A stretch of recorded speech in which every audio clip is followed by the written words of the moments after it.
అందరికీ నమస్కారం. భరతమాత పునర్వైభవ ప్రాప్తి కొరకు అంకితమైన నవ భారతానికి స్వాగతం, సుస్వాగతం. 41వ భాగంలో శివాజీ పన్హాల దుర్గంలో చిక్కుకున్న విషయం గురించి తెలుసుకున్నాం. ఈ భాగంలో అందులోంచి బయటపడడానికి శివాజీ చేసే ప్రయత్నం గురించి తెలుసుకుందాం. పన్హాల దుర్గంలో 6000 సైన్యం ఉంటుంది. దుర్గ పాలకుడు త్రయంబక భాస్కర్, గంగాధర్ పంత్ కాక మరొక స్వరాజ్యరత్నం బాజీ ప్రభు దేశపాండే కూడా అక్కడే ఉంటాడు. శివాజీ మహారాజు ఆయనకు సాక్షాత్తు పరమశివునితో సమానం. అప్పటికే శివాజీ కోటలోకి వచ్చి 4 నెలలవుతుంది. బయట నుంచి తనకెవరూ సహాయం చేయగలవారు లేకపోవటచే శివాజీ తానే ఏదో ఒక మార్గం వెతుక్కోవలసి వస్తుంది. ముట్టడి నుంచి బయటకు రావడానికి ఏ మార్గం కనిపించడం లేదు. సాహసించి వెలుపలికి వచ్చినచో శత్రువులకు దొరికే అవకాశం ఉంది. అది కోరి మృత్యువును ఆహ్వానించినట్లు కాగలదు. అయినా అంతకంటే వేరే దారి లేదు. అటువంటి ప్రయత్నం ఏదైనా చేసినట్లయితే అది వర్షాకాలంలోనే చేయాలి. వర్షాకాలం దాటితే ముట్టడి మరింత పటిష్టం కాగలదు.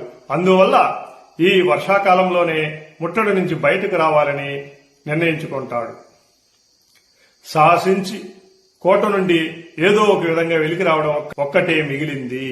శివాజీ కోటలోనున్న త్రయంబక దేవ్ పంత్, గంగాధర్ పంత్, బాజీ ప్రభు దేశపాండే వంటి ప్రముఖులను పిలిచి వారితో చర్చిస్తాడు. ఇప్పుడు మనం సిద్ది జౌహార్ను ఓడించుట అసాధ్యము.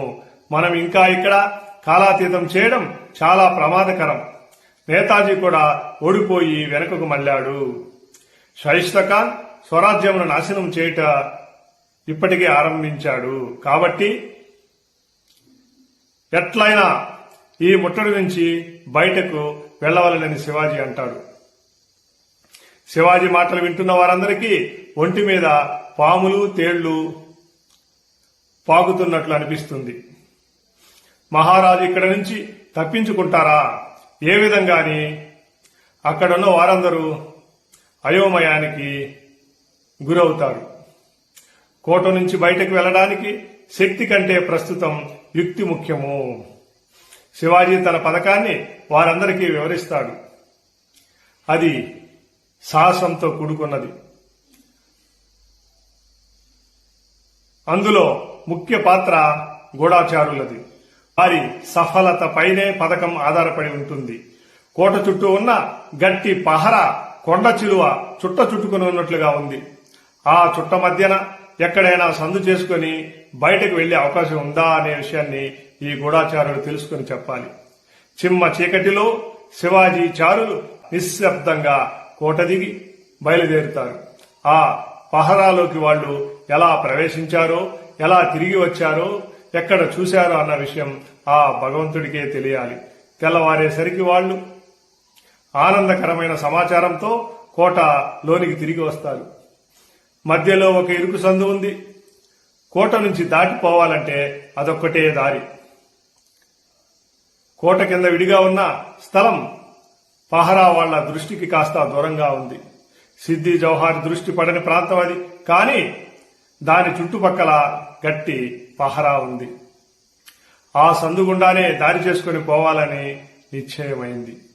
బయటకు పోవడానికి దారి దొరికింది. కానీ సిద్ది జౌహార్ను, అతని సైన్యాన్ని ఏమార్చడం ఎట్లా అని ఆలోచిస్తాడు. శివాజీ మహారాజు యొక్క మస్తిష్కం మెరుపు వేగంతో పనిచేస్తుంది. ఒక ఉపాయాన్ని ఆలోచిస్తాడు. మరునాడు సూర్యోదయం అవుతుంది. కోట ప్రధాన ద్వారం తెరవబడుతుంది. బయట నుంచి సిద్ది జౌహార్ సైనికులు చూస్తున్నారు. ముట్టడితో ధైర్యం చెడి ఈ రోజు రేపో శివాజీ శరణాగతుడై వస్తాడు, లేదా అతని దూత అయినా వస్తాడని సిద్ది జౌహార్ నిరీక్షిస్తుంటాడు.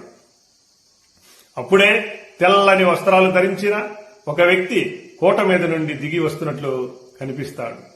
చివరకు శివాజీ శరణు కోరుతున్నాడు. ఈ సంతోషకరమైన వార్త వాయు వేగంతో వ్యాపిస్తుంది. సిద్ది జౌహార్ చాలా ఆనందపడతాడు. ఇందులో శివాజీ వేస్తున్న ఎత్తు ఏదైనా ఉందని కూడా సందేహిస్తాడు. కోట నుంచి దిగివచ్చిన గంగాధర్ పంత్ శివాజీ పంపిన లేఖను సిద్ది జౌహార్కు అందిస్తాడు. సిద్ది జౌహార్ దానిని చదువుతాడు. అందులో, నిజానికి నేను మీరు కోట అంచుకు వచ్చినప్పుడే మిమ్మల్ని కలవాలి అనుకున్నాను, కానీ భయం వల్ల రాలేకపోయాను. ఇప్పుడు మీరు ఆజ్ఞ ఇస్తే కోట నుంచి వచ్చి మిమ్మల్ని కలుసుకొని నా అపరాధాలన్నింటినీ క్షమించమని వేడుకుంటాను. మీరు పితృ సమానులు, నాకు శరణమిచ్చి రక్షించగలరు. రేపు రాత్రి నేను స్వయంగా వచ్చి నా సమస్త ధనం, సంపద, రాజ్యం మీకు అప్పగిస్తాను అని ఆ లేఖలో శివాజీ తెలియజేస్తాడు. లేఖను చూస్తూనే సిద్ది జౌహార్ క్షణకాలం ఆశ్చర్యచకితుడవుతాడు. ఏ షరతులు లేకుండా శరణు వేడడమా? ఇందులో ఏదో మోసం, కుట్ర ఉండి ఉంటుంది. శివాజీ చాలా మోసగాడు, జాగ్రత్తగా ఉండాలి అనే హెచ్చరికలు చాలాసార్లు బీజాపూర్ నుంచి కూడా వచ్చాయి. కానీ ఈ లేఖ వెనక ఉండగల కుట్ర ఏమిటో ఎంత ఆలోచించినా సిద్ది జౌహార్కు స్ఫురించలేదు. ఆలోచించే కొద్దీ ఆ లేఖ సత్యమైనదే అని అనిపించసాగింది. ఇటువంటి గతి లేని స్థితిలో శివాజీ ఇంతకన్నా ఏం చేయగలడు? ఉత్తరములు అంతా సూటిగా స్పష్టంగానే వ్రాశాడు. శివాజీ లేఖలో చెప్పినట్లు రేపు రాత్రి రాకపోతే నాకేం నష్టం లేదు. ముందు నుంచి ఉన్నట్లుగానే ముట్టడి ఉంటుంది. ఈ రోజు కాకపోతే రేపైనా అతడు నన్ను శరణు వేడక తప్పదు. నా వంటి పరాక్రమశాలి, జాగ్రత్త పరుడైన సేనాపతి ముందు ఇక అతడి ఆట పూర్తి అయిపోతుంది. ఇంత పెద్ద సైన్యం మధ్యలో తన డేరాలోకి చాలా కొద్ది మందితో వచ్చి శివాజీ చేయగలిగే మోసమేమీ ఉండదు, సరికదా? అటువంటి ప్రయత్నం ఏదైనా చేసినచో యుద్ధం చేయనవసరం లేకుండానే శివాజీ తన చేతికి చిక్కగలడు. ఇట్లూహించి సిద్ది జౌహార్ శివాజీ విన్నపాన్ని అంగీకరిస్తాడు. సిద్ది జౌహార్ అంగీకరించాక తిరిగి గంగాధర్ పంత్ కోటలోకి వచ్చి దౌత్య వివరాలు శివాజీకి తెలియజేస్తాడు. శివాజీ వద్ద నుండి ఒక రాయబారి సిద్ది జౌహార్ వద్దకు వచ్చిపోవడం సైన్యంలోని వారందరూ చూస్తారు. రాయబారం విషయం కూడా వారికి తెలుస్తుంది.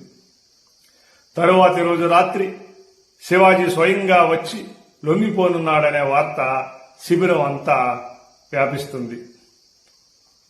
సైనికులు 4 నెలల నుండి వర్షానికి, చలికి బాధలు పడుతూ ఇళ్లు వాకిలి వదిలి అడవుల్లో ఉంటున్నారు.